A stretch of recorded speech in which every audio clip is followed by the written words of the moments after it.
अयोध्या के रंग, यही कहा जाता है। अयोध्या में बहुत सारे रंग हैं, लेकिन ये जो ग्रुप है बहुत ही स्पेशल है क्योंकि ये महिलाओं का ग्रुप है और ये महिला साध्वी हैं। जी, आप सब लोग अपने बारे में बताइए और आप लोग यहाँ क्यों आई हैं? सभी को जय श्री राम। मेरा नाम साध्वी प्रज्ञा भारती है। हम सभी की गुरु माँ है परम पूजनीय माँ आशुतोष शांभरी जी।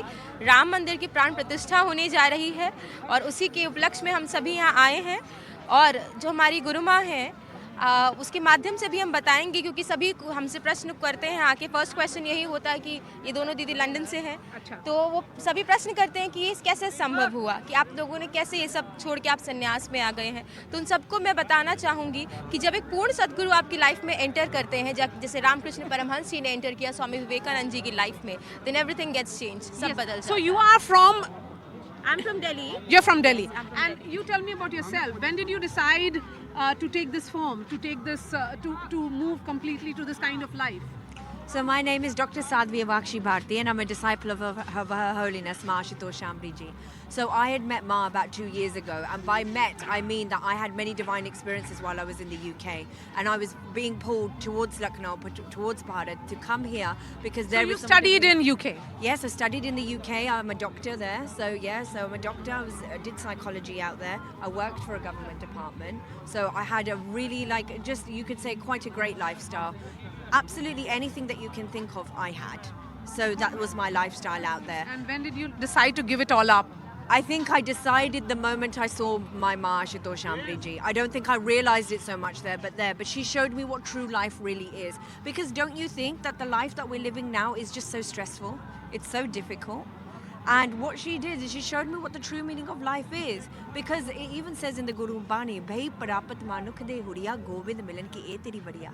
Avar akaaj tere kite na kaam mil saad sangat paj keval naam. It says that you've been given this human life to meet God. And nothing else is of any value. Sad sang. So you need to come to a certain sad that can give you that sang that can show you God. So then Paj Keval Naam. All you're here to do is to pray to God. But the modern world thinks, what do you mean if I sit and pray all day, how will anything get done? But the truth is, how did Ram Ji, who was Lord himself, he followed a Guru Shish Parampara, how was all his karya done? Because he was Samarpit in Vashishthis. When did you move to India? I came about a year and a half ago. And then you have been I've been in sannyas for about a year or so now, and it was an easy decision to make. I would just like to say it through a very short story, because someone asked Ramkrishna Paramahansa Ji that, they made a comment that, oh wow, I think you're so amazing that you've managed to give up all this world just to do some tyag tapasya. That's what they think sannyas is. And he said, well, I actually bow down to you that you could give up the infinite Lord for such a small world. I only gave up a small world. You gave up a small world. अपने बारे में बताइए। जी, मेरा नाम साध्वी ज्योति प्रभा भारती है।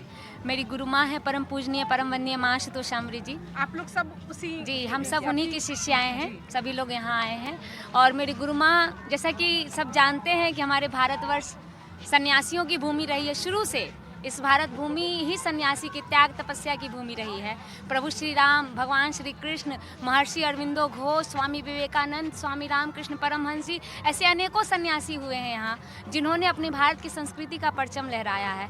आज ज़रूरत है पुनः इस समाज को उन्हीं सन्यासियों की, उन्हीं ऐसे तपस्वियों की, साधुओं की जो अपने भारत की संस्कृति और सभ्यता को पुनः उत्थान पर लेकर जाएं। आज विदेशों में हमारे भारत का परचम लहरा रहा है। भगवान श्री राम की कृपा है और मेरी गुरु माँ की कृपा है जो आज विदेशों में भी हमारे भारत की संस्कृति को अपनाया जा रहा है। लेकिन भारत के लोग अपनी संस्कृति को भूल गए हैं। कैसे भूल गए?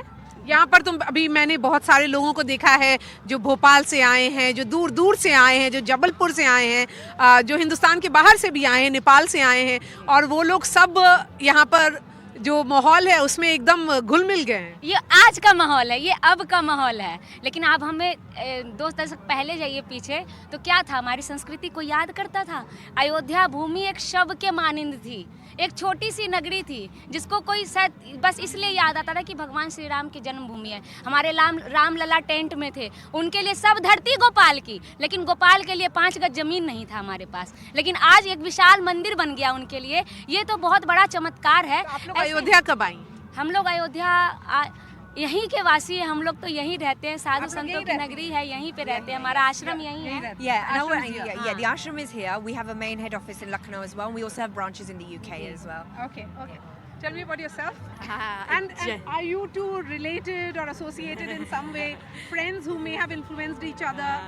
Well, Jai Shri Ram, my name is Saint Gabrielle and I'm a disciple of Her Holiness Mahashita Shambhiji Ji. And yes, we were sisters before, but now she's my Guru sister, right? And that relationship changed because of my Guru Ma. Because you can tell by my skin color, I'm Indian, but I was very Western. I was very involved in the world. I was a biologist. I worked in a government department. I had that sort of lifestyle. But I'd completely forgotten Hindu Sanskriti. It's only when I met my Buddhan Satguru, when I met Her Holiness Mahashita Shambhiji Ji, that she taught me about Sanskriti. She taught me about Ved Mantir. She taught me about Lord Ram. I didn't know who Lord Ram was. But she taught me all of this and she made me aware that all of these stories that we hear, right? Because what they say in the West is those are old stories, right? Thousands and thousands of years old. But they're relevant now. Why? What did your parents say when you decided to take this I route? would like to add to that. Our parents, they are also in Mahashita Shambhiji Ji. Okay. So they're the ones that have been doing all the prachar in the UK and launching things there as well. Okay. And it was them, it was my mother who was also very prominent in taking us towards spirituality. But the thing is, this is a great thing. This is a message I want to give to everyone here about Sanskriti. That it's a parent's responsibility to give that information, to give that to their children. It's really important. But to take it to the highest level, you still need a Purana Guru. You still need someone who can take you to the ends. Because at that point, I had my worldly mother. She brought me to my godly mother. And my godly mother is the one who showed me how to live a true बिल्कुल, जैसे life. Shivaji को उनकी जीजाबाई ने उनके गुरु राम समर्थ जी के हाथों में सौंपा, तो शिवाजी महाराज कहलाएं, छत्रपति शिवाजी कहलाएं।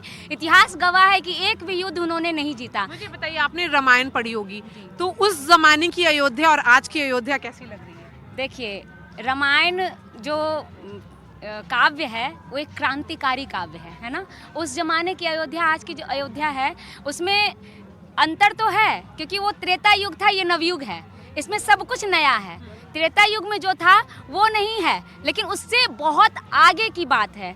रामायण का जो काव्य है, जैसे देखिए हमारा मानव जीवन है, मनुष्य का तन 5 तत्वों से बना है, पृथ्वी, जल, अग्नि, आकाश और वायु, ठीक है। रामायण जिसकी घटना बताते हैं, कैसे बोला जाता है, संयोग देखिए, वायुपुत्र हनुमान ने जल के रास्ते माता सीता का पता लगाया, ठीक। वहाँ जाके अंगद ने पृथ्वी में पैर जमा दिए, उसके बाद भगवान श्री राम ने अग्निबाण से रावण का संहार किया और रावण को खत्म किया। फिर भगवान आकाश मार्ग से अयोध्या आए। ये 5 तत्व हमारे श्री रामायण में लिखा है।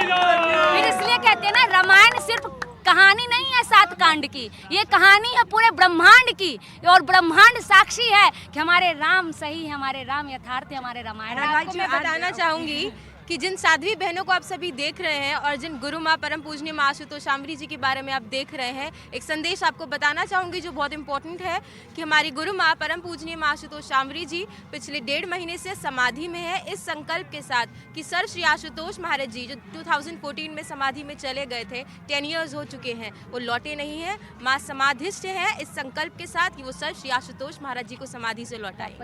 मुझे अब कुछ सुनाइए और उसके बाद ये चर्चा हम खत्म करते हैं। आइए मिलके सुनाएं। हमारे आज मानव समाज की जो स्थिति है, हमने वेदों के मार्ग को छोड़ दिया, हमने शास्त्रों को पढ़ना छोड़ दिया, हमने गीता को पढ़ना छोड़ दिया, इस कारण से हमारी ये स्थिति है। तो हमारे संतों महापुरुषों ने क्या कहा है, वेदों की वाणी पर अब तुम ध्यान दो, उनके गौरव को अंतर स्थान दो, तुम जिनकी वंशज जिनकी संतान हो। वेदों में अमृतस्य पुत्रः कहा गया है हम लोगों को, और हाँ, हम गर्व से कहते हैं कि हम अमृत की संतान हैं, हमें वो अमृत मिला है। इसीलिए 2 लाइन, वेदों की वाणी पर अब तुम ध्यान दो, उनके गौरव को अंतर स्थान दो, तुम जिनकी वंशज जिनकी संतान होकर ध्रुव उसे पूरा सम्मान दो, युग दृष्टा ही पथ भूलों को समझा सकता है, युग दृष्टा ही पथ भूलों को समझा सकता है, वर्तमान को आत्मज्ञान की आवश्यकता है, वर्तमान को आत्मज्ञान की आवश्यकता है। इसलिए सभी आत्मज्ञान को प्राप्त करो जो प्रभु श्री राम ने किया। श्री राम ऐसे नहीं हुए, गुरु वशिष्ठ को अपने जीवन में लाए तब जाके श्री राम प्रभु श्री राम कहलाए। भगवान श्री कृष्ण ऐसे नहीं कहलाए, उनके गुरु दुर्वासा जी थे जिन्होंने भगवान को भगवान की पदवी दिलाई। इसीलिए अगर आप चाहते हो कि आप उस ईश्वर तक पहुंचो तो एक पूर्ण सतगुरु का सानिध्य प्राप्त करो जो आपके भीतर ईश्वर का दर्शन करा दे। आपको बहुत ज्ञान है, संतान से मिला, बहुत ज्ञान है और हमसे बात करने के लिए बहुत बहुत शुक्रिया। बहुत शुक्रिया।